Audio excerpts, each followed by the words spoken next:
hate, I'm defying. Hard labor, I came here to modify the system. Take them down if they ain't listening. Straight demolition. From young, everything resistant. Good times, I don't really miss them. Gotta pay the cost, no tick. Wick, this hard labor and I'm kicked. Never fit in with the crowd or got into politics. You can tell I'm built different. Trust me, it'll be a sequence of events if you touch me. Even when the women do it love. I've been eye to eye with great people, but you'll be mistaken if you put another one above. Hello everyone and welcome to This Week in Tyranny, the most hardcore news show on earth. Welcome, I'm your host Conrad Rogas. Today is Sunday morning, March 24th, 2024. This is episode 68. And this episode is going to be about the bike lanes in Chicago, making driving impossible all through the city. But it's not going to be just about ranting about the bike lanes, because the city of Chicago didn't come up with this idea. So I'm going to talk about who came up with this idea and why they came up with it, right? Because of course it's never about just a surface story on This Week in Tyranny. We talk about the principles, we talk about how deep it goes and what the real problems are to fix so that we don't have tyranny. So unintentionally, while making this show, it's actually turned into, it's going to be like my manifesto. It's going to be a brief explanation of the universe, the whole universe, and humanity, the history of humanity, and why the world is so messed up and how to fix it. Okay, I didn't mean to do that, but that's how it went down. So you got to give like a brief history of humanity. Basically, there are two schools of thought for what the big deal is about life. Why are we here? What are we doing here, right? You got number one, the creationist view. Essentially that humans were created, fully formed, designed with love and freedom by a benevolent creator. That's what happened. And then that was all good until a liar and a deceiver manipulated the humans into a state of suffering and slavery. That's the creationist view. Then you've got your evolutionist view, your non-religious view. And essentially the idea with that is that humans were made, they were molded, right? They were molded through a series of biological processes and transformations. And the result of those processes is what is responsible for the current state of humanity, which is, well, it contains the potential for love and freedom, but overarchingly, it is violence, it is poverty, it is war, disease, suffering, and slavery. That's the history of humanity. Those are the two schools, the two competing schools of thought. And the actual events, what actually occurred, they're a mix. They're actually a mix, and it's in between those two views. It's both of those two views. And those who know, you know what I'm referring to, right? That's what actually occurred. That's, of course, hidden, and that's not for this show. For this show is about the bike lanes, about traffic lane reductions, about road modifications. We're going to talk about all this stuff because it is wild. Here it is, Chicago.gov website. It's a 2023 cycling achievements. That's them advertising their successes. What it actually is called is the Chicago Cycling Strategy. Here it is. Now, real quick, definitions, right? Because I'm going to start repeating the same words. So when I'm going to say biker, I'm going to say bikers. I'm talking about cyclists. I'm talking about a person riding a bike, not a motorbiker, not like a Harley biker, right? Just to get that out of the way. So the Chicago Cycling Strategy is driving the implementation of things like this. Look at this shit. Concrete curb updates to bike lanes. There are 2-lane streets standard in Chicago. We're talking about Clark Street, especially the one cuts right through the heart of the city. 2 lanes. They take 1 lane away and they put a curb kind of 30% from the left side to cut that lane off and make a bike lane. So they've reduced the traffic in half for bikes to be able to pass through. In the heart of the city where there's a lot of traffic, they've got these concrete curbs and you've got empty streets on both sides and then people packed into these lanes. Right? That's what they've done. Let's read their what they're thinking. What is their justification? A safe, comfortable, and connected cycling network that serves all of Chicago not only improves and expands our city's transportation system, it also helps to make our communities healthier, cleaner, more vibrant, and more equitable. Biking continues to grow throughout Chicago, and we're witnessing a tremendous shift in who is riding a bike, the types of trips made by bike, and how biking is recognized as an essential transportation option. CDOT's Chicago Department of Transportation. CDOT's Chicago Cycling Strategy outlines an equitable and efficient approach to implementing a cycling system that better serves everyone. Back to that first sentence, a safe, comfortable, and connected cycling network. We're going to address those three claims. Number one, safe. The thing about safe is that there is no safety in nature. In the state of nature, there is no such thing as safety.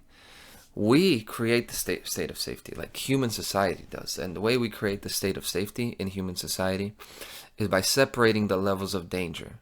What we do is we divide the risks. We divide the risks into risk levels, which basically means you don't operate machinery in a preschool playground, right? We don't do that.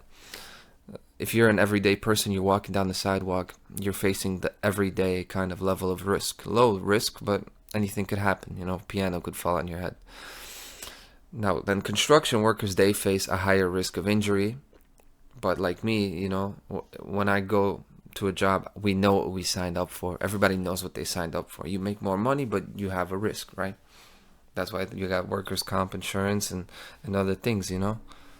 You know what you signed up for. Now, people like firefighters, they risk death, you know, they risk their lives trying to save lives. So that's a way higher level of risk, right? What about police? Police are risking their lives because they're dealing with violent people. Like they're dealing with people that are going to be a problem. Most of the time, we're talking about when they're not writing traffic tickets and you know, harassing people. Okay, and then you got the military, and that's essentially an agreement, knowing the risk to deal with trained killers. That's like really putting your life on the line. That's Russian roulette. Yeah. Unless you're in the Israeli military, if you're on the IDF, then you're basically, you know, you basically just get to play with military technology, and I don't think your life is really at risk. You know, it's the killing is very one way on that side of the earth, right? But the point is, drivers face a high risk of injury and death because of the speed, because of the velocities. But they also have machinery that offers a high level of protection against that injury and death. You know, it's called a car, a fucking modern car with airbags and seatbelts and a frame that distributes impact so that it doesn't turn your internal organs into a smoothie, right? Tempered glass, specialized glass that doesn't cut your neck if your head hits the glass. You know, these are, you know, very good technologies and sets of equipment that protect you as a driver. Now, bikers, they face a lower risk than that slightly because of they are traveling at a lower velocity than cars, but they also have none of the protection. They only have a helmet. You got no protection as a biker. That's just like motorcyclists, right? Motorbikers. But they essentially have the same speeds as cars, so they have to be on the road, right? If you ride a bike like a speed bike or a chopper bike, you have to be on the road because you can't be on the sidewalk because it's just too powerful of a machine. Okay, they have to be on the road, and they are on the road, and they're very good at it for the most part. I think motorbikers are very aware and responsible people, and they're respectful to who they share the road with, right? I'd say there's a level of morality with motorbikers. Yeah, they're responsible people, or at least conscientious. So let's not talk about morality. Their road ethics are solid for the most part. Yeah. Now bikers, though, cyclists, they cannot reach the same speeds as cars, right? Because they operate machinery that's what actually is to have a cycle bike. It's a hybrid between driving and walking. You have more freedom than the pedestrians because bikes are fast and you don't have to like touch the ground and walk down the sidewalk, and you have more freedom than cars because you are more dynamic. You could easily switch from a driving lane to a sidewalk. You can hop the curb. You can even drive through a grass field over dirt surfaces, right? You have all this freedom as a biker. And when you ride a bike, because you have that freedom, you're supposed to look out for the more powerful vehicles, the cars, the same way motorbikes look out for cars. They know they're operating something inferior in its rigidity, so they have to look out for the cars. They got to make sure so somebody's not driving 100 miles an hour and is going to hit them, because they're going to go flying. It's not just going to be a crash. It's not just going to be airbags. They're going to go flying and they're going to crack their head open. Right, you're supposed to look out for the more powerful vehicles, and you're supposed to look out for the less powerful vehicles, which is who? Pedestrians, right? Pedestrians are you have to look out for pedestrians the same way that cars look out for the motorbikes. When you're driving a car, you're looking out. You know that you can't really clip them. If you clip a car, okay, no big deal, fender bender. If you hit a motorbiker, you're gonna probably seriously hurt them, right? For the most part, and people do look out. That they understand that this person is unprotected, and that's what's safe, right? Being safe is being actually responsible and knowing where you are. And there are plenty of accidents where now with these bike lanes where a parked car that's right next to the bike lanes, they open their car doors and a biker hits the door, right? Or a pedestrian walks in a driver's path and they hit the person walking, and what that kind of impact it can result in like what is essentially like a low-level crash, because there's no protection for either of them, but the bike could have been traveling pretty fast. Yeah, and this is all because of that false sense of security and safety that the bike lanes provide. Bikers should actually be rejecting this, because it's not in their best interest. It's an invitation into a dangerous environment that they are not entitled to. Nobody's entitled to the road. It's an agreement of risks from all the participants, right? So what it really is, it's like giving a little girl a hard hat and a hammer and saying, go ahead, work with the boys. You don't do that. That's safety for you. That's safety. Now, number 2, they said comfortable, safe, and comfortable. It's comfortable to have your own space that you trust will not be disrupted, of course, right? Okay, we agree. Bike lanes are without a doubt more comfortable for the bikers. But there are 100 cars for every one biker, at least, right? So what about their comfort? Driving in Chicago is extremely high stress. Actually, it's not the highest traffic in the world. It's not like Los Angeles or New York, but what this city is extremely fast paced and high intensity, and everybody is chasing daylight to make more money, to make more money, to get things done. That's how the spirit of this city is. And when you've worked 10 hours in the humid heat or the frigid cold or the wind, you're driving back at 5:30, at 6. You're driving home from the city, trying to get to your family, and you only have about 3-4 hours left in the day to spend time with them. So every minute counts. And side note, why is life so full of drudgery and hard labor? Why do we live these lifestyles where you have to stress out about driving home because you barely have any of your own life left, right? The answer is because taxes are so high and costs are so high. And that's why everyone should refuse to pay any tax that you are not forced to pay. I say you don't pay until you have a gun to your head. That's the right thing to do. We should make the government and their henchmen behave like who they are. People of force and violence. Let's make them behave like who they are, so at least we see it. We cannot sanction their actions. Do not pay anything until they say you have to pay this or we're going to put you in jail. Do not offer them any taxes. Do not fill out these forms. Seriously. You're going to have to pay them anyway if you are. But they're going to have to hire way more IRS agents. So do it. Hire them. Let's see how big this organization gets, and when it is visible and easily seen, then the people will stand up to it, just like the colonists stood up to the British rule. And you got to make people behave like who they are. So why am I mentioning that? Because last night, 2 nights ago, Friday night to Saturday morning, after hours of gridlock, the Senate approved a 1.2 trillion spending package to avert a partial federal shutdown. The passage came after a 12:01 a.m. deadline, meaning some federal funding technically expired briefly. And the White House said that President Biden will sign the bill later Saturday. I'm sure he signed it already.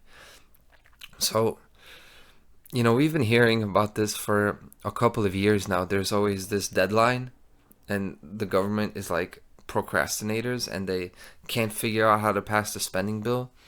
And then the government may shut down, which, I don't know why anybody is worried about that. I think it would be awesome if the government shuts down, right? It would be perfect.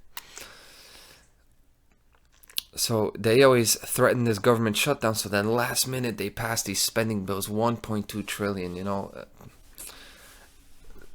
People don't even get what 1.2 trillion is or where it's going or why, And it's just insult to injury they actually passed it at 12:01.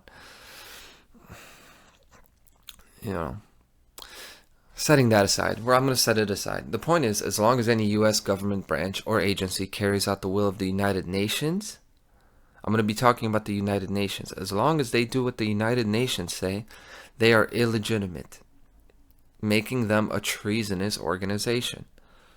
And that's sedition. You're not doing things for America. You're not doing things for a foreign entity. You're like a spy. And that's the real insurrection. Let's give them the insurrectionist treatment. And I'm talking about Congress, right? I'm talking about these lawmakers who are passing these sustainable goals, which is what I'm going to talk about. I don't know if I've even mentioned that. When we're talking about bike lanes, we're going to talk about United Nations and sustainability, what's called Agenda 21 and Agenda 2030, because that's who came up with all the bike lane stuff. Spoiler alert, that's who it is.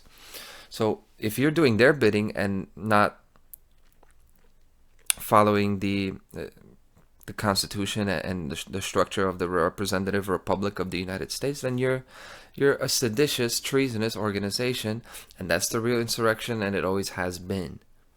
See, the criminal conspiracy against America is a matter of historical record. It's a historical fact.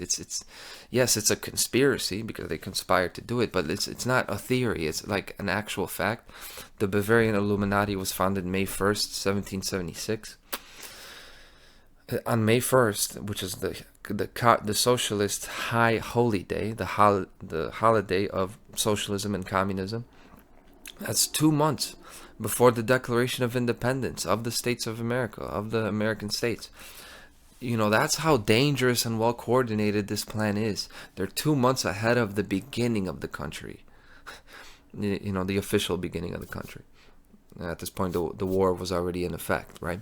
So they're ahead of the game. The plan to destroy the country, because they know they're going to win, just in case the American revolutionaries won, they already created the organization to slowly get America back under control. That's how these people work, right? They're very well organized. And the United Nations are actually a linear descendant. They're a linear continuation of organizations like the Bavarian Illuminati and their real name, the Perfectibilis, which are themselves continuations of the Holy Roman Empire, right? All the way down to the beginning of humanity. And remember, I talked about the beginning of humanity, the roots. It goes back to either option one, where the devil ruled over human beings, and they descend from that, from the devil's rule over humans, or option two, back to the times where the most vicious ruled over the least vicious, or over the less vicious, survival of the fittest, so-called. Whatever your view is, that's where they come from. So because that's where they come from, they do not deserve your money. They rape and kill for your money. I'm talking about the government, not just the American government, all these governments. So if anybody tries to get me to support these organizations financially or otherwise, including any modern government, including the United Nations, World Economic Forum. If anybody does that, I'm going to deal with them on their terms. I'm going to deal with them according to their terms, the way they deal with people, which is by force. That's the point. So to conclude that side note, the new bike lanes, the claim was comfortable. Point number 2 is comfortable. It's only comfortable for the select few that makes life uncomfortable for everybody else. Just like government. You have a select few. Life is comfortable as hell for them. It's peachy as fuck for them. Really uncomfortable for the rest of us. Yes? There are these politicians and these officials, these advisors, they are a tiny minority slowing down and controlling the movement of the rest. It is a perfect parallel and metaphor, and this is the way it is. See, it's comfortable for the slow, the arrogant, the elitists, and uncomfortable for those holding them up, the drivers. The drivers are who builds the roads. Without drivers, there would be no roads to ride on. There would be no reason to build them. There would be no incentive for anybody to build roads. The only reason we have roads is because we have a need to get places. Okay? And point number 3, connected. Now, I don't know what they mean by connected, but the drivers for sure aren't connected. They're supposed to be connected to the path that they are traveling, the different roads they are traveling. And what I mean by that is that driving lanes are supposed to be connected to other driving lanes without interruption, connected. And all throughout the city, they aren't. They have these bike lanes on the right side, so when you're turning right, you're cutting through a bike lane, right? When you're turning left, you are cutting through a bike lane of the oncoming traffic. Okay? So they're not connected. They have all these lanes next to them where they have to look out for what is essentially a pedestrian on a frame of toothpicks, fragile. And this is what the drivers have to deal with. So that's not safe, that's not comfortable, and that's not connected. But that's the Chicago cycling strategy. Now, super interesting, I ran into this. Nowhere on that does the city of Chicago say that this strategy comes from the United Nations. And I actually found it difficult to find a link, right? To find a link between the United Nations, which is where this comes from, and the Chicago cycling strategy. So, and what essentially is, it's banned from the entire Chicago cycling page. They do not say United Nations, even though that's where the idea comes from. It's banned from the Chicago Sustainable Development Policy. It's banned from the cycling page. It's really hard to find anywhere on the chicago.gov domain. You could search up United Nations in the search. You put it in double quotes, you got about 138 results. And most of those are mentions of like people who used to work for the United Nations, passing references. They're passing references, but nothing substantial. But of course, I found them, and I found the important ones. So we're going to get to the nitty gritty. Here we go. Office of the Mayor of the City of Chicago. This is from 2017.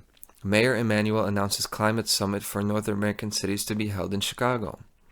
Mayors from the United States, Canada, and Mexico will meet in the fall to articulate commitments to the Paris Agreement.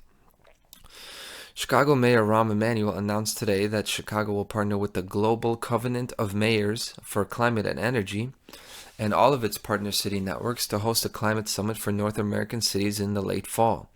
The summit will bring together mayors from across the United States, Canada, and Mexico to outline each city's respective commitments to the Paris Agreement on climate change via new programs and initiatives.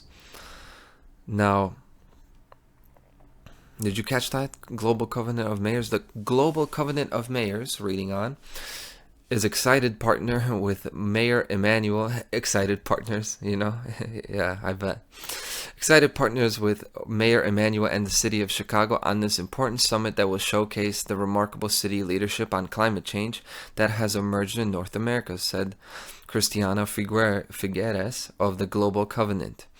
Cities around the world should take note that action to support national governments meet and exceed their parents' commitments is in their economic and environmental self-interest.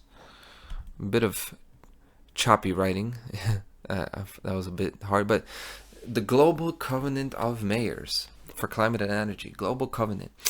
Covenant is a religious term. I've mentioned on these episodes before, covenant is a religious term. Actually, the modern definition, they've kind of changed it. They've made it non-religious. The definition of covenant today is a formal, solemn, and binding agreement. That's the actual definition, meaning it's very serious. It's even solemn. Solemn is like an emotional adjective, right? It's a solemn agreement. It's like, okay, I'm gonna do it. So it's a binding agreement. It's a serious agreement. Of course, covenant comes from the agreement made between the people of the Bible with Yahuwah, the Old Testament God, right? Let's read on. Mayors gathering in Chicago will commit themselves and their cities to moving forward. The word will, right? That's not. Mayors gathering in Chicago will, not just the current mayor. It's a binding agreement moving forward. Mayors gathering in Chicago will commit themselves and their cities to moving forward with emissions reductions, regardless of action taken by their respective federal governments. In addition, mayors will announce city-specific climate programs and policies over the next several years and commit to working through existing organizations such as Climate Mayors, the C40 Climate Leadership Group, and ICLEI, ICLEI, to develop partnerships with other cities. They will commit themselves regardless of action taken by the federal governments. Remember I mentioned sedition, that they're no longer loyal to the actual people, but we do have a separation of state and federal. So there is a reason to defy federal. There should be no federal government. So it makes sense that states would go against what the federal government or the Union of States is doing. But I hope you caught the ominous tone of this. It says, no matter what anybody else says, we will do this. They use the word will. Not maybe, they're going to do this. They take it very seriously. And that's Chicago for you, right? So who's leading it? Who's leading the global covenant of mayors? Because I need to figure this out. We have a global covenant of mayors. It's ridiculous. It's like a religious meeting of mayors. They're excited partners, and they will do this. They will do this no matter what anybody else says. So who are these people, right? Who's leading it? Michael Bloomberg. I mean, what a joke. Michael Bloomberg, the 7th richest man in the world, the mayor of New York from 2002 to 2013. We're going to read about him. Bloomberg was elected the 108th mayor of New York City in 2001. New York City in 2001. What else happened then? He held office for 3 consecutive terms, winning re-election in 2005 and 2009. Pursuing socially liberal and fiscally moderate policies, Bloomberg developed a technocratic managerial style. That's Wikipedia. That's sourced from an official source. I don't know what source it is. You can always search it for yourself. But I'm saying everybody says how controlled Wikipedia is, right? And it is. It's controlled. It's censored. But even they say he was technocratic. So technocratic. What does that mean? Technocracy means rule by the influencers. It means by the Karl Marxes, by the Yuval Hararis. That's what it means, technocracy. But what it is officially, the definition, technocracy is a form of government in which the decision makers are selected based on their expertise in a given area of responsibility, particularly with regard to scientific or technical knowledge. Furthermore, this system explicitly contrasts with representative democracy, the notion that elected representatives should be the primary decision makers in government. So what you just heard is that technocracy is the opposite of a republic. It's not that the people choose who will represent them. No. The people, the decision makers, will be chosen based on their expertise, their technical knowledge. The point is, it's definitely not decided by the people. So you have no longer a rule by the people. You no longer have people having a say in who directs the course of their life. That's technocracy. history of the term technocracy in the 1930s through the, you know, the word technocratic came, it appeared in 1919, but in the 1930s is when the technocracy movement actually was born. And through the influence of Howard Scott and the technocracy movement he founded, the term technocracy came to mean government by technical decision making, using an energy metric of value.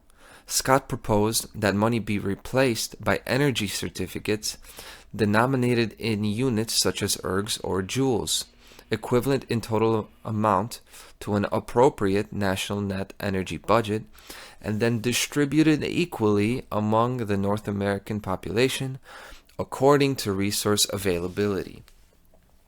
So it's communism, right? But really the beginning of technocracy is that life is energy. That is their kind of their main point, is that everything is energy. So we should measure everything in energy, how much energy somebody's producing, how much energy they're using. And you pull that all of that in and you ration off the energy. You distribute it equally, right? It's total control. It is a scientific socialism, right? See, normal socialism, communism, it's a bullshit story that the people are meant to hear and believe in. This is the same idea, but for the people who are the beneficiaries of it. For the people, this is not told to the people. You know, they're going to get the people to do it based on science, but they're not going to try to bullshit them. They're going to present it as science. So I'm going to show a pamphlet of a given address by Howard Scott, who founded the technocracy movement. This is before the National Technological Congress and the Continental Convention on Technocracy at the Morse Hotel in Chicago, Illinois, in June of 1933. It just happens that a lot of this is in Chicago, so it's no wonder. It's just how it goes. And his address was called Science versus Chaos. Science versus Chaos was the whole big presentation that he gave. And this pamphlet is really more like a book. It's a booklet that basically outlines all of the things he said and more. It is like a manifesto in itself. So look at this. You open this up. Scientific housing. I emphasize it because this is what we hear now: sustainable development, mixed-use developments, all of this housing improvements. I talked about the building ordinance last week in Chicago. Okay, let's read. This is not a problem in architecture. It is a problem of construction and maintenance of buildings.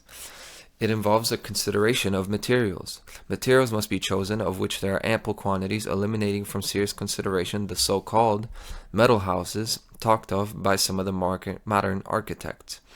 It demands material much more durable than used in houses of today. Since a house is an operating mechanism and therefore an energy-consuming device, in order to keep the energy cost at a minimum, insulation must be carefully considered. This and many more conditions are implied as a consequence of the requirement that housing 150 million people shall, when operated as a whole, fall within given operating specifications. 150 million, I presume, was the population of America at the time. He said energy-consuming device, right? Remember, this is what the technocrats are obsessed with: the consumption of energy. They're going to fix it. That's their whole thing. Back to the next paragraph. Attacking the problem of housing in the converse sense, as has been customary and is still the basis of most of our current architecture, it may be remarked that there is no design or composite of designs in existence, in the past or present of architecture, adequate to meet the above requirements. Architecture, as it is now practiced, occupies exactly the same role with regard to the problem of housing as did the various experts in the case of the automobile mentioned above. When housing is viewed as a problem of construction, operation, and maintenance, at a minimum standard of 150 million people, architecture as it is now constituted, essentially individualistic and anarchic, will cease to exist. So What he's basically saying is that they want to make construction in the city standardized and not individualistic, so that a person doesn't just build their house how they want it. You build it with improvement in mind, which is what we have today. We've got square houses that build up. All the additions we do, we're building up. This is how it is in the city. To a certain degree, this makes sense, but this is just the beginning. But why should we build up into into these boxes that you just add on to and add on to and add on to, like Legos? Shouldn't the city expand? But this isn't the worst. But the line that this is the reason I read this is it's against individualism, and really they use the word anarchic. They're against anarchy. This is what it is. They're doing away with the individual. He says exactly the same line of reasoning applies to every necessary functional sequence from agriculture to education, communication, or public health. So it's not just buildings. And this is why, I almost got tripped up thinking about the buildings, because okay, that makes sense to build up. But they're not just talking about the buildings. It is just the beginning. They want to take this to public health, which is what they have done. They have done. Did anything big happen in public health the past couple of years? And this is 1933. This is 90 years early, 91 years. They're talking about scientific housing, and people trace Agenda 21, sustainable development, to the Rio Conference in 1992. Then you had the Brundtland Report in 1987. There's a book called Our Common Future, which is the first use of the term sustainable development. But then you can trace that further back to A Strategy of Progress. It's a German 1972 book by Ernst Bassler, and that talks about controlling our world's resources. That's 1972, and the same year, the Club of Rome commissioned a report called the Limits to Growth, which is, they essentially use a computer model to simulate an upcoming global crisis. Have you heard that one before? Did they do that with COVID? Yes, they did. This is the origin of bullshit stories. Yeah, 1972, they did this about the globe, and that was the bullshit story before global warming, but it didn't work.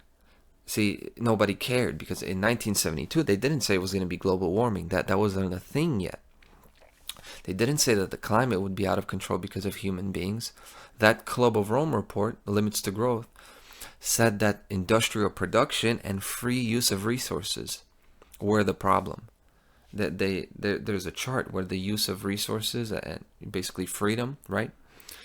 The more technology, the more production goes up and the use of resources goes up, then it's going to kill the population, and we're going to have a crash, a global crash, right?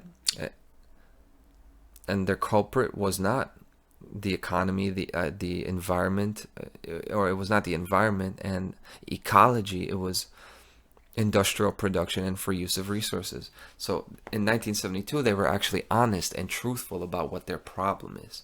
Their problem is your freedom, your luxury, your sweetness, and your enjoyment of life. And people never get why. So I'm going to talk about why. It's because the technocrats, the globalists, the communists, they get no joy out of life. That's the big deal. They don't actually enjoy their life. They are deprived of the gift of God, which is love. They don't feel the gift of love, which is why they're only focused on bare necessities, just on physical survival, because they don't know what love is. That is the only type of love that they know, that you have enough to eat, that you have a comfortable house. That's all it is. And reading from that, from Limits to Growth, describing the state of global equilibrium, the authors wrote, "We are searching for a model output that represents a world system that is sustainable, without sudden and uncontrolled collapse, and capable of satisfying the basic material requirements of all of its people." What is basic material requirements? It's what I said. It's just animal sustenance. It's just staying alive. Just staying alive, nothing more. And that is the highest goal. So what is that the core principle of? It's called Satanism. Self-preservation is the highest ideal. That is Satanism. And that's why 666 is the number of the beast. A beast is like a wild animal. That's why the deceiver of humanity is the serpent. A serpent is a snake. Why is it a snake? It's nothing crazy, or nothing, oh my god, it was a snake. It's because snakes are reptiles, and reptiles are cold-blooded predators. They're cold-blooded killing machines. They have no love, no compassion, just predatory instincts. That's what snakes and other reptiles are. And that's what Satanism is. That's the point. So here's, this pamphlet that people got at the Technocratic Convention in 1933. Read Technocracy. The official publication, Technocracy Incorporated. 250 East 43rd Street, New York City. New York City, Chicago. This is it. It's an engineering job, it reads. I have indicated a few of the details of what such a system would be like. I have not inquired as to whether you do or do not like the idea. The events that are going to occur in this area within the very near future are not going to be respecters of human likes or dislikes. The problem of operating any existing complex of industrial equipment is not and cannot be solved by a democratic social organization. The executive of the telephone company is not consulted as to whether he likes the design of the telephone, nor is the general public. With few exceptions, you know nothing at all about a telephone, except that by following a certain routine, someone answers at the other end of the line. That is all you need, and for the most part, all that you want to know. The problem of... I cannot even go further with that. That is the most honest... That is the most honest and truthful passage that I've ever read that conveys, that translates how the people in charge feel about people in general, how they feel about people like you and me. It is exactly this. Whether or not you don't like it, we don't care. Hey, you'll own nothing and be happy. That's, but even that is, people make a big deal out of that. This paragraph, you really could see how much they don't respect you. Okay? This is who's in charge. The problem of operating the entire industrial equipment on this continent is a technical problem so far transcending any other technical problem man has yet solved that many individuals will probably never understand why most of the details must be one way and not another. But the services of everyone, in the highest capacity at which he can perform, would be needed. So, they're basically saying, you got to contribute to solve things for everybody. It doesn't matter if you don't like it. We're going to solve this whether or not you like it. You don't need to understand it. You're too dumb. This is how we're going to get things done. And that's it. It's not going to happen through democracy, he said. Cannot be solved by a democratic social organization. It means they're taking the world back. They're taking the world back. Freedom is going away.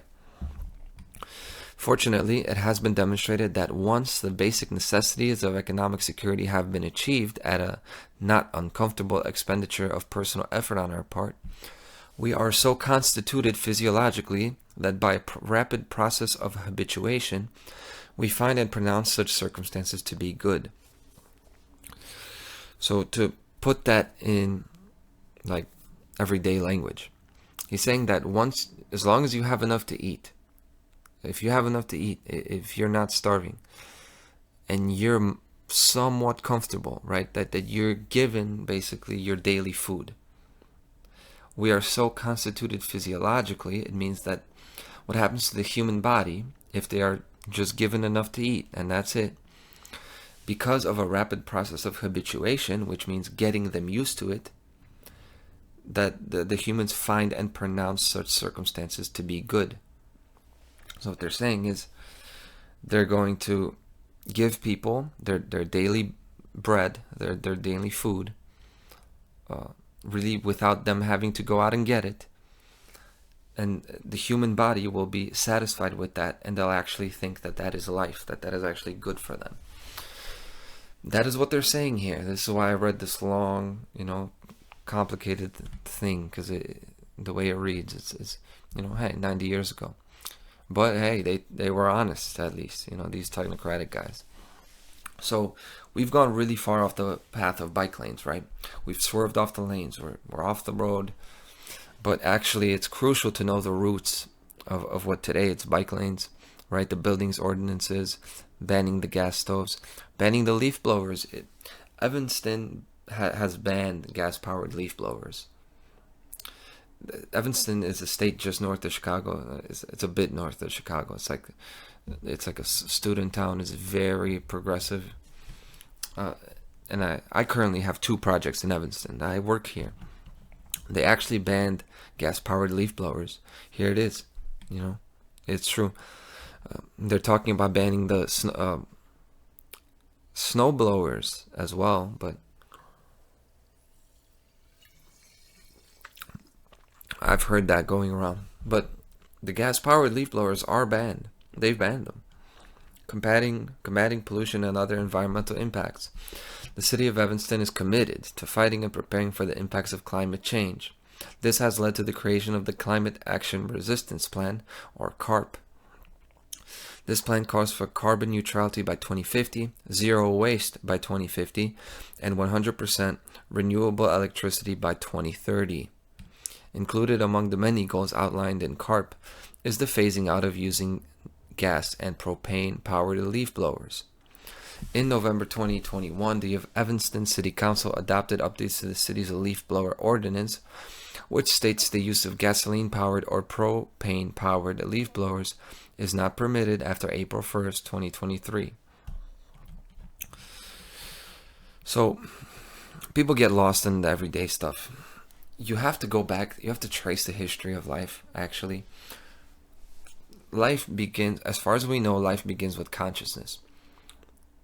But as far as we know, we cannot experience consciousness without a physical body, our own body, meaning property. And the maintenance of property requires resources.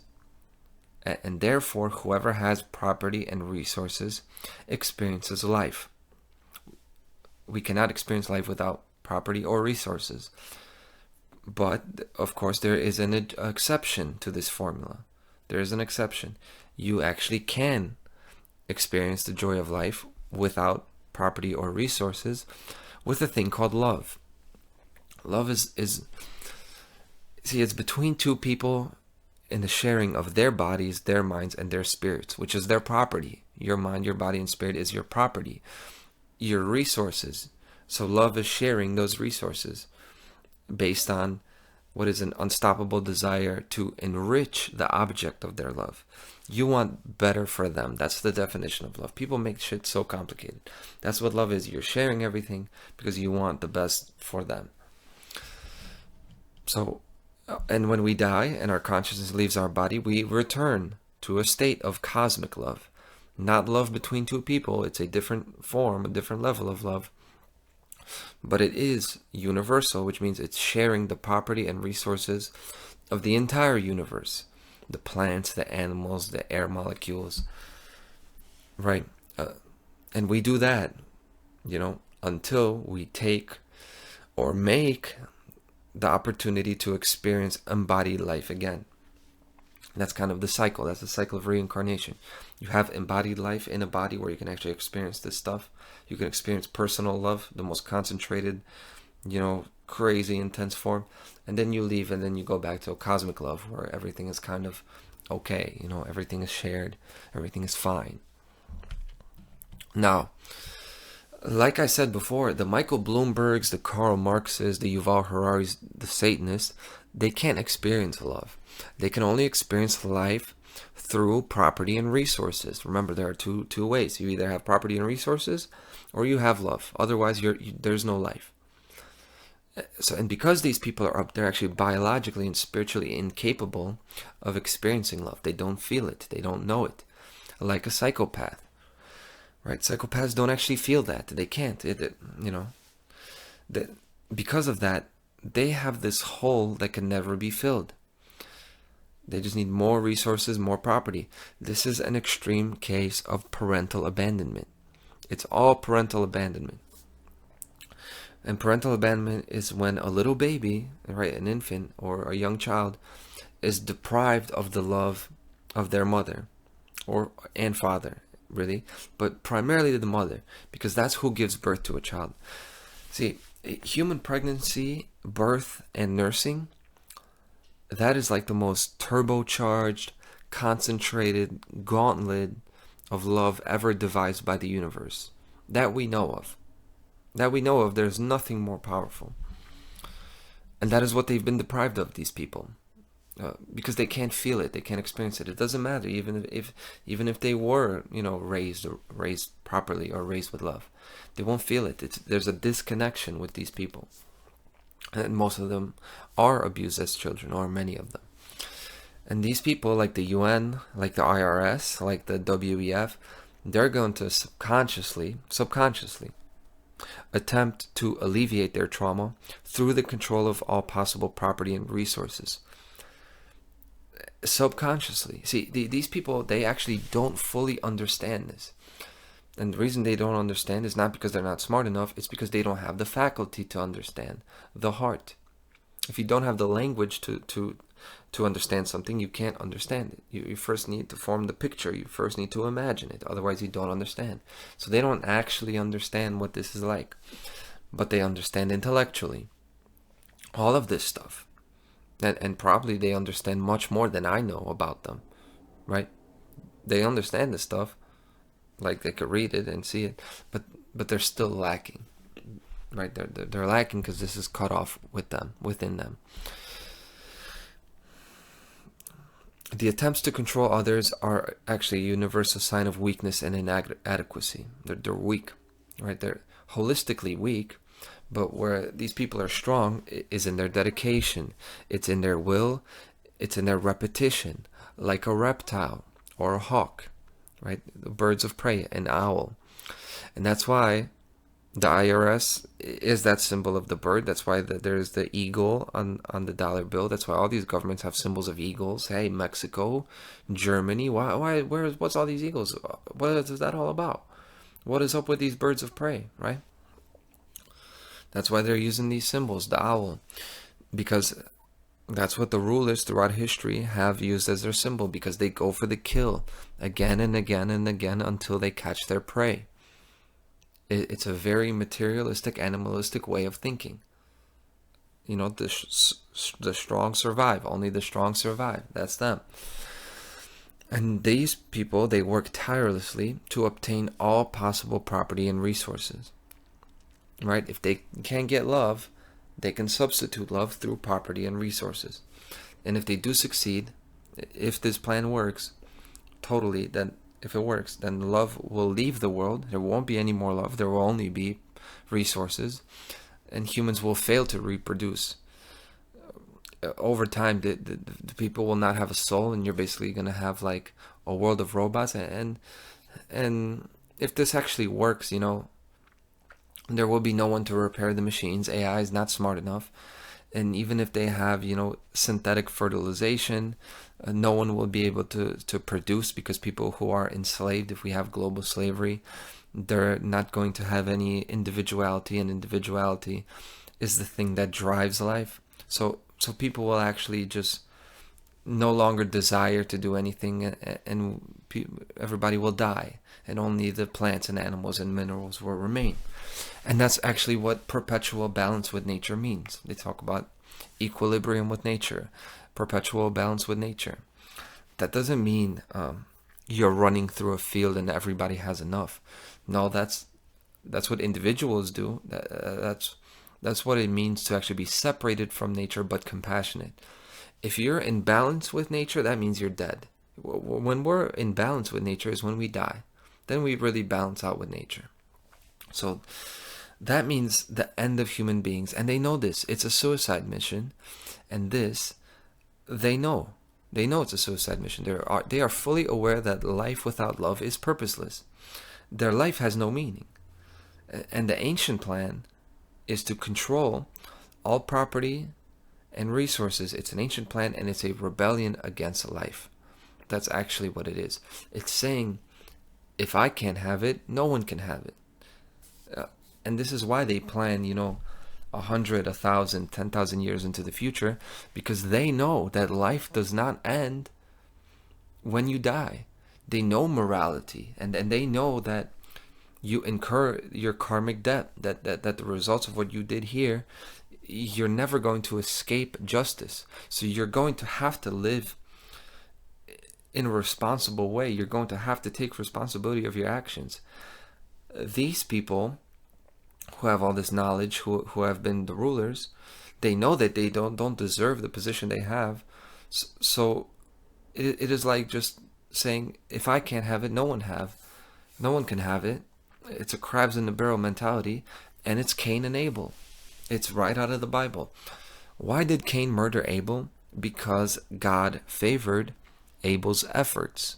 They use the word sacrifice, but let's say they're, of course, in the Old Testament they talk about sacrifices, but what it really is it's like a child doing something for their parents, trying to get love and approval and attention.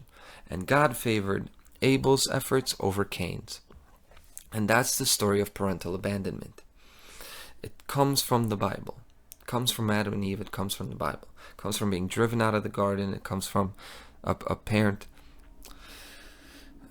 choosing one child over the other, preferring one child over the other. And Cain killed Abel because his father didn't love him. And this is why we are being exterminated, because we are the Abels. We are Abel. We are actually the able. That's why that word is used. We are the able-bodied, the able-minded, the able-spirited. We are able, and this is why we are being exterminated by the unable. Because we have access to the gifts of life, and they don't. Remember, this is a rebellion against life itself. And so, I talked about the numerology before. Resources and property, you can represent that with the number 50. And that's natural law. Natural law is represented with the number 50 because it's a balance. It's two equal halves. That's the scales of justice. It's natural law. It's that justice is always operating. You always get what you put in. Okay? That's resources and property. That's equality under the law. That means this person has the same exact rights as this person. That's 50-50. That is the number 50. So that's one half of what life, of what life itself is about. The other half is love. The other part is love, the exception. And the number of love, the number that you can represent love with is 1, because love is about unity. Either you uniting with another person to have a child or whatever, it's uniting as one, or the cosmic kind of love where everybody, all the millions and billions of molecules and cells unite as one whole system. So unity, that's love, and that's what free will is. That's what free will is. And natural law and free will make up natural law. It's not just the law of morality, it's the free will to act according with the law or against the law, because without it, you don't have morality. You only have morality with choice. Otherwise, it's a computer. Like the technocrats want to make it a computer. It cannot be. There has to be freedom. There has to be individuality. There has to be the one. The one is where love comes from. As soon as we own nothing, there will be no love. People don't get that. They think that property is a selfish thing and love is the opposite of that. No. If everything is shared, if you have access to any woman you want, you will not enjoy any of them. Now, maybe you could ask somebody who has had that sort of freedom, and just ask them how happy they were. That's not how it works. We need to have one. Okay? So the 50 and the 1, and that's why I talk about the number 51 again and again, and that's why the rulers of the world take the number 51. They use the number 51. Area 51 is in the desert. It's supposed to be where all the aliens are and all this military technology. The communist May Day, I talked about the communist holiday, is May 1st. May is the 5th month, that's 5-1. The Bavarian Illuminati is founded 5-1, right? America's 50 states, the rule of law. 50 states plus the actual ruling state, which is what? The federal government. It's like the Vatican in Italy. It's like a state within a state. It's called the District of Columbia, the 51st state. There are 51 states. And that's the eye on the pyramid. The blocks are the 50 states. The 50 states are the base foundations. The blocks in the pyramid are the base foundation of life. And the eye is the one ruling state, the transcendent aspect of life. Right? That's the aspect that they will never have. Love, right? We're talking about love. That's what it is. They'll never have that. And that's why they use that symbol on the dollar bill, because they want it. They want that eye. Right? They want that one, that unity that they've never experienced, that they will never have. So they will separate it from those that do have it. They're going to separate it from the 50. And that's why the pyramid looks like that. That's why the capstone is not on the pyramid. You know, Freemasonic mystery solved. That's why it's separate. Because they want to separate it from the 50, from the building blocks of life. They want to separate free will from nature. They want to separate love from the people. And they want to leave what? They want to take the one. They want to pull all property and resources into one pool, and leave the 50-50, the equilibrium of nature, right? The equality of nature. They want to leave it without that. And the natural law will always be in effect. Cause and effect will always be there, because there is no contradiction in nature. But, you know, the pyramid was called the great work, building the pyramid. And without love, we won't complete the great work. That's the point. That's why it's separate. That's why it's never going to be finished, because you need to put the love on it. And the building of the pyramid is the great work. And what it symbolizes, it's a symbol. It symbolizes healing the trauma. It symbolizes healing trauma. It symbolizes fixing all the things that are wrong with the world, and really with ourselves. The world is just a stage for us to experience ourselves. Okay? That's what God is. Okay? So it's the great work is healing the trauma. It's redemption out of our fallen state, you know? Like the story of Jesus Christ, the story of redemption. Lucifer fell, Jesus redeemed. That's the story. So it's healing the trauma, it's redemption, and it's the building of a world of love with the brick and mortar of natural law. That's what it is. And that would be a real nice place to end the show. But we're not done here, you know. What's the point? What's the big point I'm trying to make here? The point is that you have to trace the line of ownership of property and resources, because it's all about property and resources. There's no point in talking about love, because it's not a tangible thing. And in the end, nobody can take love away from you or give it to you. You know, they can't, you know, that's up to you. But you can take property and resources away, and they do. So what are the roots of that? The first system of controlling resources was feudalism. Feudalism is one owner owns the land, owns all the property, and that's it. Everybody else does what he says, if they want to live. That's not sustainable. That is not sustainable. The people can see your big fat ass sitting on the throne doing nothing, and they say, fuck you. We're not going to kill you. We're going to kill you now. That's what happens. So the system changed. It was modified. It was modified organically into a partnership of feudal lords. They partner with each other, the emperors, the kings and queens, but with buffer layers. They installed these buffer layers, essentially an oligarchy. An oligarchy is the kings and queens with an aristocrat and priest class. So they had these classes that kind of interface with the people. They separated them from the actual land owners, the property owners, the controllers. There's a level of separation so that they don't get killed. And for the most part, that worked until the 1500s. And then human progress came in waves. There was a little bit in the Renaissance, a little bit in the Enlightenment period, and then in the 1700s and 1800s, humanity blows the roof off of the controllers with natural rights, with justice, and the Industrial Revolution. That kind of killed feudalism. And to a certain degree, it was predicted and it was allowed to happen. Because the oligarchs, they do want to live, right? They do want to develop technology to live longer.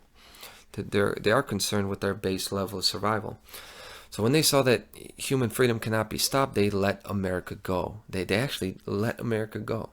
Yes, that Revolutionary War was real and everything, but the global whole network that was always in control since the beginning of human beings, they let America go become the engine of the world, knowing that they, as the predator class, they will have their day and they will have their meal in the future. And when that does happen, they will be the beneficiaries of an advanced civilization. They let freedom go just a little bit to develop an advanced civilization, and then killing and eating its builders when the job is done. That's what's happening to America. People don't understand what's happening to America. Why do they hate us so much? Why do they want to destroy all of the things that help the world? This is why. We built it for them, and now they're gonna take it. They're gonna kill us. So, with America, once the cat is out of the bag and humanity has access to their true potential. By the way, I talk about America. Obviously, it's not just America, right? It's Germany. It's England. It's Western culture, and it's not really that it's Western. It is just the idea that, hey, we're not slaves. People have value, and we should be healthy. We should be free. That's all I'm talking about, right? But that's symbolized perfectly by America, right? It's the only free place, really. So, once the cat is out of the bag and humanity has access to their true potential, there's only one way to bring a human down to their knees, and it's parental trauma, the original destroyer. So, ever since the 1800s, the systems of controlling resources, they changed, and they took the likeness of the mother and father. So, they start treating the free humans like an abusive parent treats a child, giving them care one moment and then indifference the next.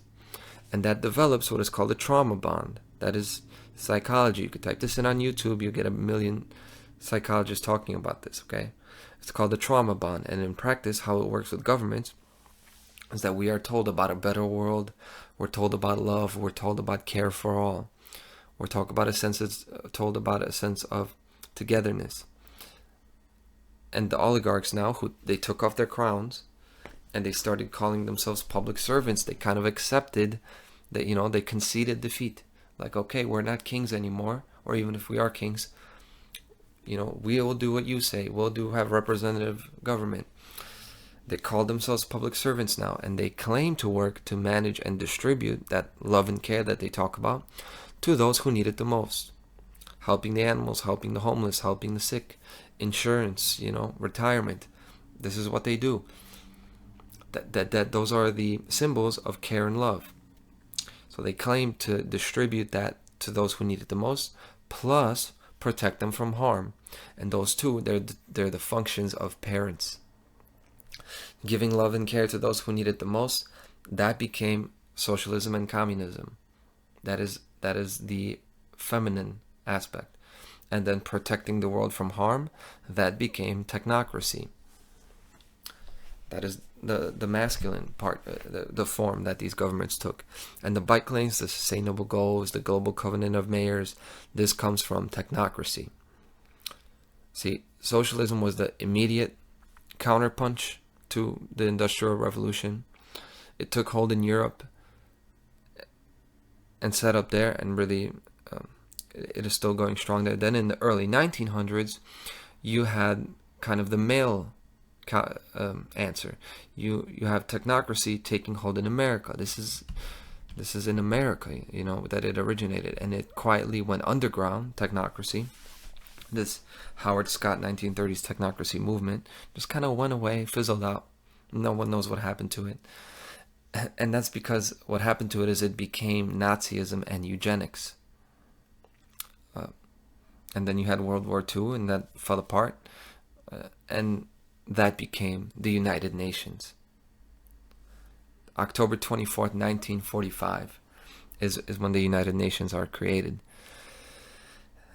And I mentioned before that the United Nations are a linear descendant of technocracy, which is a linear descendant of ancient rulership. And, with having that timeline shown, has anyone ever explained it more clearly than this? I honestly have to ask.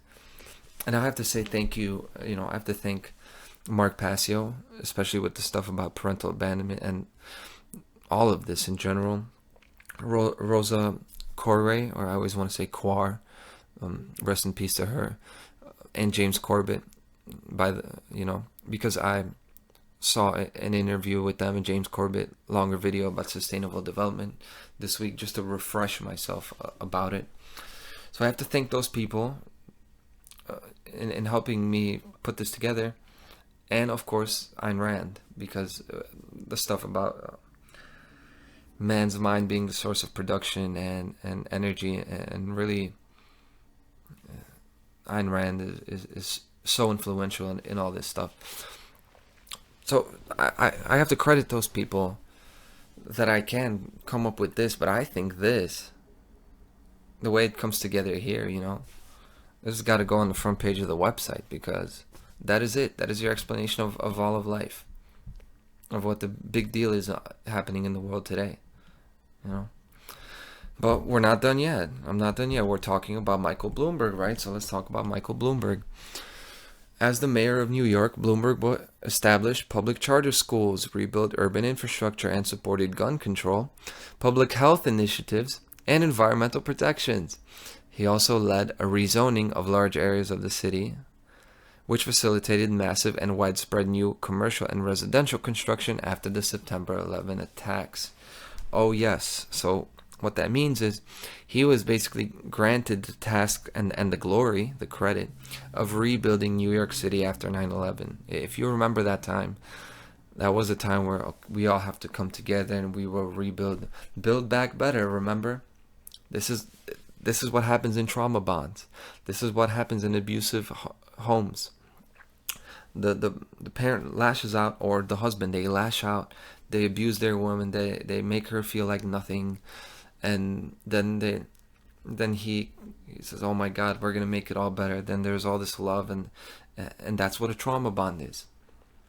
You create the separation, you create the pain, and then because they miss each other, because they're both feeling that lack of love, then they come back together and they're tighter than they ever been until the next abusive outburst happens. Okay, it's all family dynamics, this stuff. It's pretty simple. So that it was all about building back better. We hear the same thing after the pandemic, but the fact that he was given the task of becoming a mayor for 10 years after 9/11, that's especially relevant because he began his career at the securities brokerage firm Salomon Brothers before forming his own company, Bloomberg, in 1981. So this building that he was working at, where he got his start, where he was basically discovered or put there to begin his role in this global network, the Salomon Brothers building. The Salomon Brothers building, it's no coincidence, that was building 7 of the World Trade Center complex. World Trade Center Building 7 is the Salomon Brothers building. That is the third building that fell on September 11th, 2001. It was not hit by a plane. It was just standing, and then it just fell down, just like that. And Michael Bloomberg is a high-level member of the network that orchestrated those attacks. And that's the same network that funded Karl Marx, the same network that transported that transported Vladimir Lenin across Europe as a fugitive, transporting them across Europe to start the Bolshevik Revolution. The same network that funded Hitler in the concentration camps. Same network throughout human history. He is one of its, prominent members. He's one of the high-ranking guys. He's one of these big Satanists. He was in on this. And the Salomon Brothers building is like a red-handed smoking gun proof that that attack on the World Trade Center was a controlled demolition. And I'm going to show the WTC-7 video. And this is hilarious. Let me just prepare myself, because it's so crazy. I'm so happy that we have something like this. You know, those people really died in those towers. You know, how many, who knows? I wasn't there. But they really did traumatize these people. They are really killing these people in Ukraine. They are really shooting these people up, you know, for the most part, in most of these events. So I don't want anybody to think that I'm lacking compassion and I'm saying, oh, the whole world is a stage, everything's fake. No, but I am so happy we have this report. And BBC is reporting that WTC-7, that the Salomon Brothers building collapsed. They're reporting that it collapsed, and it's on the screen behind the reporter. It's behind her the whole time. And yes, the building has collapsed after being hit by debris, and it's right there behind her. And that's not, I'll just play you know, you got to see it for yourself. Now, more on the latest building collapse in New York. You might have heard a few moments ago I was talking about the Salomon Brothers building collapsing. And indeed it has. Apparently that's only a few hundred yards away from where the World Trade Center towers were. And it seems that this was not a result of a new attack. It was because the building had been weakened during this morning's attacks. We'll probably find out more now about that from our correspondent, Jane Stanley. Jane, what more can you tell us about the Salomon Brothers building and its collapse?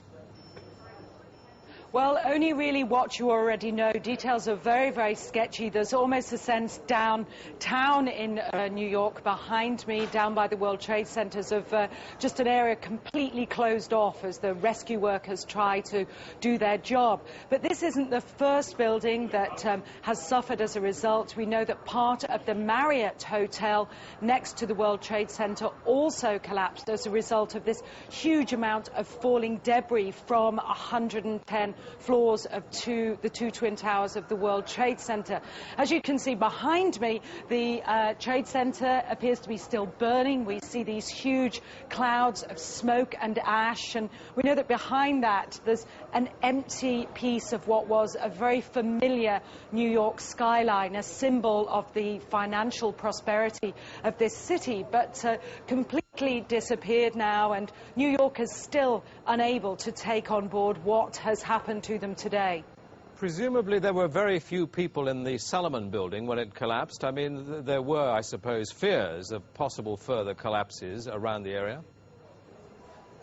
That's what you would hope, because this whole downtown area behind me has been completely sealed off and evacuated, apart from the emergency workers. That was done by the mayor, Rudy Giuliani, much earlier today, because of, course, the dreadful collapse of the Twin Towers of the World Trade Center.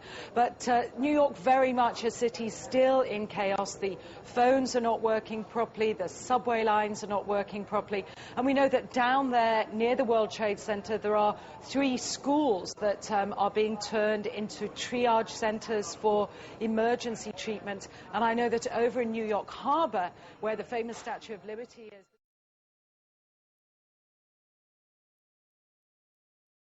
Jane, I think many of us, when we heard the news, perhaps on the radio earlier today, were completely flabbergasted by it and just couldn't comprehend it. I mean, it almost sounded too far-fetched. I was wondering what it's felt like for you being in Manhattan. Well, unfortunately, I think we've lost the line with Jane Stanley in Manhattan. Perhaps we can rejoin her and follow that up later. And for those who don't believe that that is the actual building, that is the actual building. You can tell by the iconic central dark portion at the top. You know, that this building was a... And they admit it, by the way. They're admitting, yeah, this is not proof. It's been fact-checked, of course. It's not... Excuse me, it's not proof that they had knowledge of it. It was just a mistaken report. They just did it by mistake. It just happened to have those reports very fast, and it was just a mistake, you know, that a whole building collapsed. That wasn't hit by anything. So this building was a controlled demolition brought down by top-notch military technology. It's the kind that only the United States and Israel would have at the time. And I say that because of the lack of resistance at the bottom of the building towards the end of the collapse. When it collapses towards the bottom, you should have this resistance. It would slow down. See, people don't get how much, like, just plumbing pipe is in a building like that. How much framing, how many appliances, all of the things in a building like that. Forgetting the beams, and it didn't all melt evenly, at a horizontal level. It can't. The structure would have given out before the fire spreads through a large enough area to do this. No impact will ever cause a vertical collapse. There are no vertical collapses in nature. Not icebergs, not trees, nothing. It's not going to happen.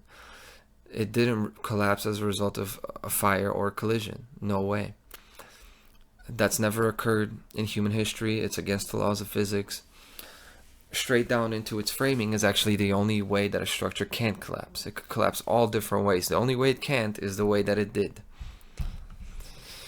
And if you think otherwise, and people think otherwise, if you haven't, then you just really haven't looked into it, right? You haven't actually analyzed it. You actually haven't thought about it.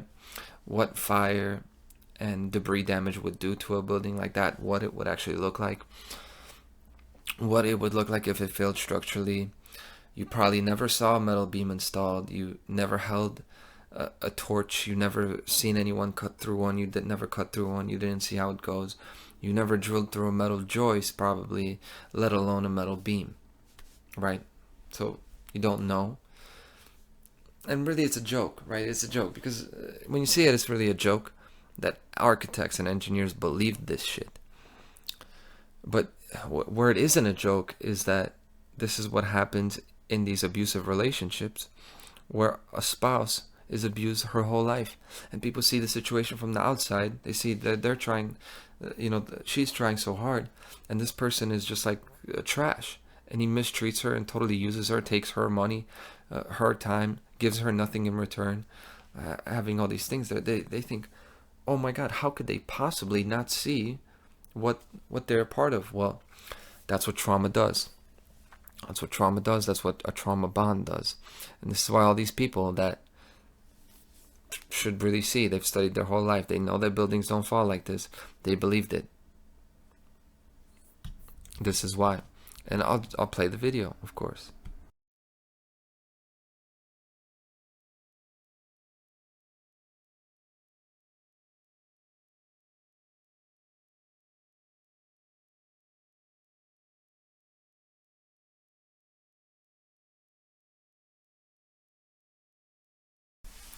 And I stress this stuff because 9/11 and COVID-19 are mass trauma events. The mass trauma events that trigger the parental abandonment of human beings. And they solidify the trauma bond with our abusive parents, which is who? The descendants of the feudal lords, the governments that I talked about. Those are our abusive parents. And that's why they have these big shootings. That's why they have Sandy Hook and all these things, the wars. That's why they have the terrorist attacks. To solidify the trauma bond, to make sure we never leave them. Okay? So that's Michael Bloomberg. That's where Michael Bloomberg comes from. This is what Michael Bloomberg got his start from. Okay? Michael Bloomberg is one, and then Maros Sefcovic is the other chairman. But honestly, I think he's just there because it would look bad to have Bloomberg there as the sole leader. Maros over here, he's like the other parent. He's there, but we all know who wears the pants in the relationship, right? I'm sure they're very excited partners. And look, throughout doing this, I was preparing other links. I was preparing the other Chicago.gov sustainable development plans and the CPS climate action plan. CPS is Chicago Public Schools. So that's aimed at kids, I had that. I had the Rio Declaration from the UN Earth Summit in 1992. And they had this declaration where they have Principle 1, Principle 2. And it reads just like the 10 Commandments. Like the 10 Commandments of controlling resources. I had that. I was going to talk about that. I had the Chicago Sustainable Development Handbook, that talks about this, a document called the New Urban Agenda on the Chicago.gov website. And I'm not going to include all those because it would be far too long for you and for me. And actually, I've been busy as hell. It's been an hour and 20 minutes. I've been busy as hell. I've been loving my life, actually. I've been kicking these globalist asses in the way I live my life on an everyday basis. The people I have in my life right now, I really like them. I mentioned these resources, and I'm mentioning them because in case you want to research them for yourself, you should. I don't want to frustrate myself to the degree that like somebody like Mark Passio has frustrated himself giving all these resources week after week, and it seems like nobody's taking advantage of them. But I've mentioned them. I find all this shit every week. I don't mean for this show to sound like more and more arrogant as it goes. I don't want to become the bikers, arrogant and entitled. But it's just crazy. I find all this shit every week, and I don't usually start planning until Thursday or Friday. And week after week, I find official documents, official statements admitting this course of action. I used to think, like, in 2008, 2009, I used to think, like, it actually was like, oh, this is spooky. There's like a conspiracy. No, it's actually in front of your eyes. Like the alcoholic is slapping you in the face. He's abusing our children, and we're staying, and we can't see it. So it's actually not as fun as it used to seem. But my point is, you can and should research it. You should be the researcher. Actually, I'm just a regular guy who reads. I click on a couple Wikipedia links, and just based on what I've learned before, putting shit together, the picture is very easy to see. The picture is simple, and you don't need to get sources from other people. You could just go to the government documents, and they tell you what they're gonna do. You just kind of have to have a compass of what to look for. You have to have a good bullshit meter. You have to have a good bullshit detector. But be a researcher for your sphere of influence. Now, so I'm going to get to the end. I'm going to end the episode, and I will conclude this episode, and how I will do it is by talking about, I'm actually going to talk about them. The United Nations Sustainable Development Goals, because that's what this has all been about, right? So now we've linked the bike strategy, we've linked the bike lanes with all the other kind of sustainable stuff. We've linked that to the United Nations. So let's go to the United Nations website and talk about their sustainable goals. I'm just going to dive into this. I'm going to dive into this Agenda 21 bullshit. And that's a term that I credit that term to my friend Trisha, who was telling me these things way before I started working in the heart of the city. And I saw it for myself. So this one's for you. We're going to talk about the Agenda 21 bullshit. So goal 1, no poverty. I mean, hell yeah. No poverty is a great goal.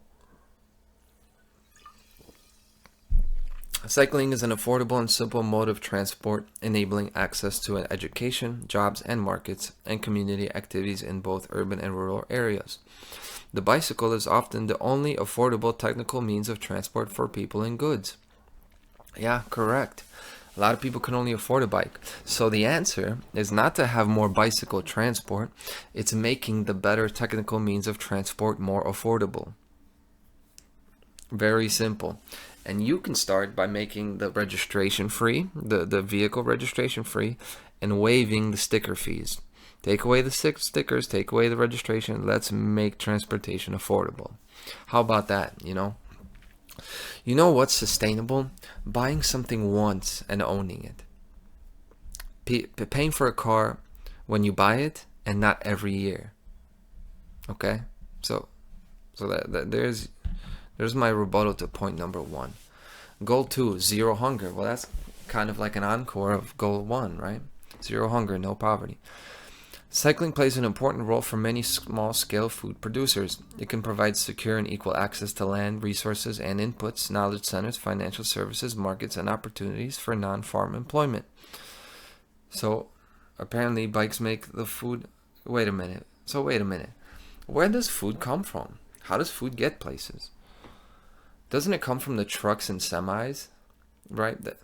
Look, the faster the vans and box trucks and semis can ride around the city, the more food gets into the city before it spoils. because this food has a shelf life, right? So, and the more food there is, the cheaper it is, right? Supply and demand, baby. So we need more lanes for cars. You know? Maybe we need to get rid of the sidewalks and just do a sidewalk lane, right? Because apparently we need, if we really want to get rid of hunger, we need to make it a whole lot easier for these big diesel trucks to get around. If you really want zero hunger. Goal number 3, good health and well-being. Oh, I know. Howard Scott talked about that too. You know, technocracy is all about having good health, about being energy efficient. That's technocracy. So why, I haven't really talked about this. Like, why is good health a part of this agenda? Because we think good health is like linked with freedom and nature and not slavery.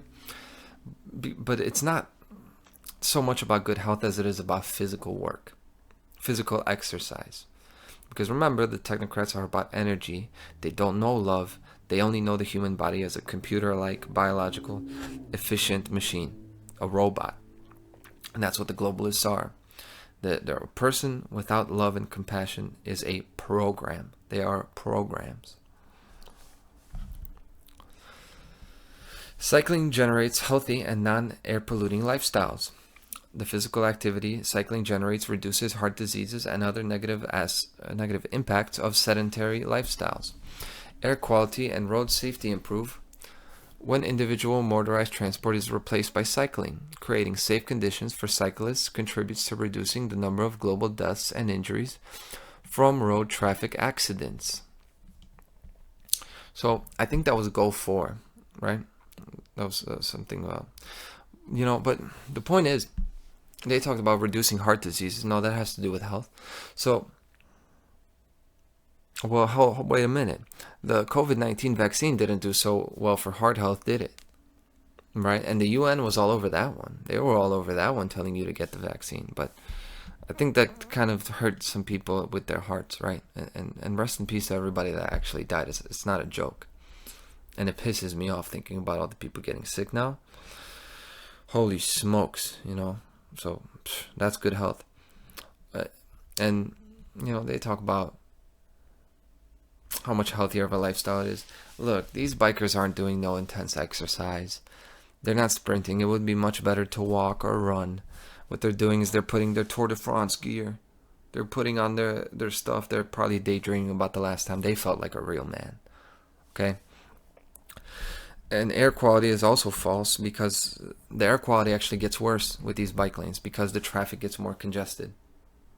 The traffic gets more congested, so the cars still have to get to where they're going.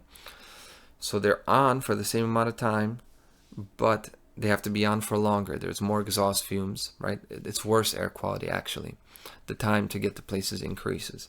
So the bike lanes will not improve air quality unless you want to get rid of all the cars, which is actually what they want.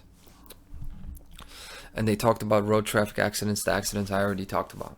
So let's go on. Goal 5, gender equality. Cycling provides access for women and girls to water, schools, markets, and jobs that are otherwise inaccessible through available transportation means or walking. Safe infrastructure for cycling supports gender equality as it increases the number of women and girls that take advantage of cycling. And to that I say a big bullshit, because let's face it, these bikers are men, right? These are men we're talking about. So-called. They were assigned male at birth, I say. These bikers, they were assigned male at birth. Women need to drive. Like, let's keep it real. Women need to drive. I don't want pregnant women having to drive a bike across town. What if they get a cramp? What if it starts raining? I don't mean to, make women fragile, but what if they feel ill, Look, so some women are magicians and they can handle, they can ride a unicycle with their eyes closed. Like a gymnast can do things that a person like me, a man like me, wouldn't dream of. But women like that probably aren't riding their bike downtown anyway. They probably have places to be, and they probably like playing their favorite music on the radio. Okay, so let's not go too far with this gender stuff about gender equality. This shit is really anti-woman. But hey, at least they're honest. It's anti-man, anti-woman. So I gotta give them that one. But no, it doesn't benefit women. Ridiculous. They skipped goal 6. I guess they couldn't make goal 6 fit with cycling. But goal 6 with cycling is access to clean water and sanitation. So I'll link it. I'll do it for them. Ironically, riding a bike actually does do that. It actually does improve clean water. Because the more you sweat and the more water you drink, the more you're accelerating nature's water cycle. You have evaporation, condensation, precipitation. You're accelerating that through drinking more and sweating more, actually. And the cleanliness of water is essentially determined by the rate at which it flows. Right? Running water is clean water, standing water is dirty water. The purity of water is dependent on its freedom, the freedom of its molecules. Just like human beings. Our cleanliness is dependent on our freedom. It's linked to freedom. But you can't expect that type of thinking from Agenda 21 bullshit, so that's why they don't put it there. And goal 7, affordable and clean energy. Cycling improves the energy efficiency of transport systems as it uses renewable human power in the most efficient way to move people and goods. And this is where I have to bring in Ayn Rand, because the human body is not energy efficient. Actually, it cannot produce the power for transportation. The root of production is man's mind and not man's body. So the body is not a good enough machine. It'll never be a good enough machine.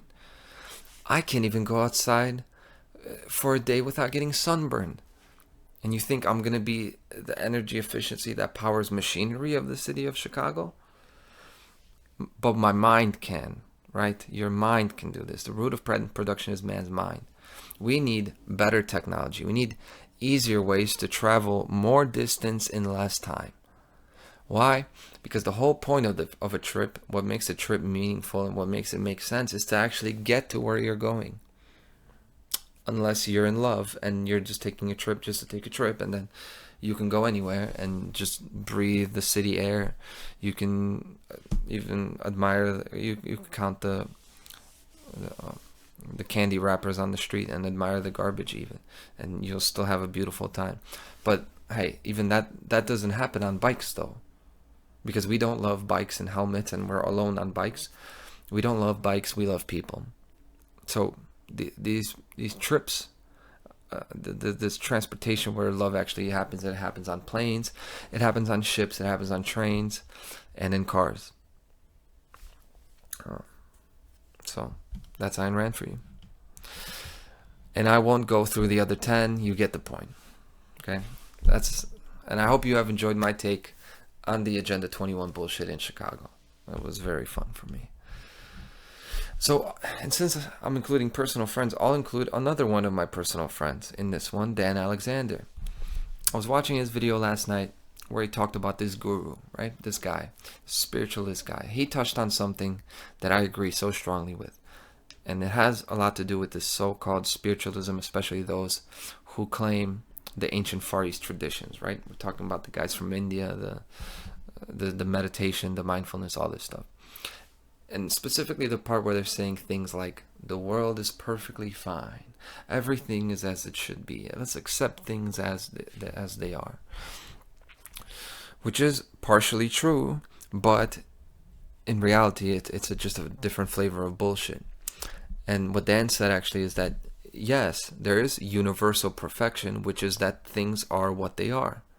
And that's the fundamental natural law. That is the universal perfect working law. It's that there is no contradiction in nature.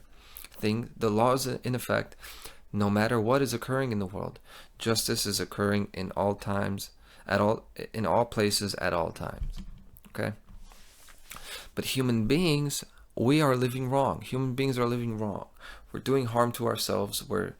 And since we are doing harm to ourselves, we do harm to everybody we touch, everything we touch and come into contact with. So things are not as they should be. And human perfections is making things as it should be, not as they are. And bike lanes are not a step in that direction. They're a step back. You're setting a group of people against another group of people. This is a powerful authority giving preferential treatment to one group over another group. And it's, like I said, it's like a parent giving preferential treatment to one child over another. And what that creates is conflict and pain in the family. It creates trauma. And then when people exploit our trauma bonds, we continue the cycle. So how things are is that we're a planet of individuals. That's how things are. How things should be is that we are a family. And families still consist of individuals. They're still free, independent individuals, but they are together. They're working for each other. And in an abusive family, the solution is to address the abuser. Stop the abuse. So the answer is to stop the United Nations agenda, stop the sustainable development, because the future of transportation is not biking, and it's not even cars, it's not planes. It's transportation by frictionless motion, using magnetic vehicles over magnetic tracks. And that's the next step. That's not the ultimate goal. We can do better than that, but that's the next step. The next step is magnetic transportation. Okay? Frictionless motion. Requires no fuel. Okay? That's the next step. That's sustainable. But the United Nations and the governments of the world will never allow it. Because it would lead, what it would do is it would lead to unprecedented mental and spiritual freedom for human beings. And the big deal about that is that a mentally free people does not tolerate abusers. A mentally free person does not tolerate abuse. In other words, they don't take any shit. That is your answer. That is how we save the world. Stop taking shit. Take the abusers out of life. Do them a favor. They can't experience love anyway. The act of love would be to stop their ability to abuse themselves and others. Let's really find love. Let's really find the empathy, the compassion within us. Let's really find our love. Let's really find our care. And let's cut the heads of these people. Right? Cut the heads of the United Nations. Cut the heads of these people that want to do this, and they will not desist from their goals. So, the act of love, of taking the abusers out of their ability to abuse others, right? The pedophiles, the rapists, and the controllers of the world, the United Nations and the people creating this stuff, the people taking taxes, these people. To take them out of existence, that is an act of love that's second only to pregnancy, birth, and nursing. So yes, I will say that is, I can't compete with that. But second to that, the most loving thing you can do is to take them out. Let's save this world for real. Let's be sustainable for real. Thank you. In this tournament, the chosen few shall be triumphant and the devil will be decapitated. So you can keep your ducats and your dresses. I won't be emasculated. In this world of scientific madness. Scientific madness. My status is the baddest.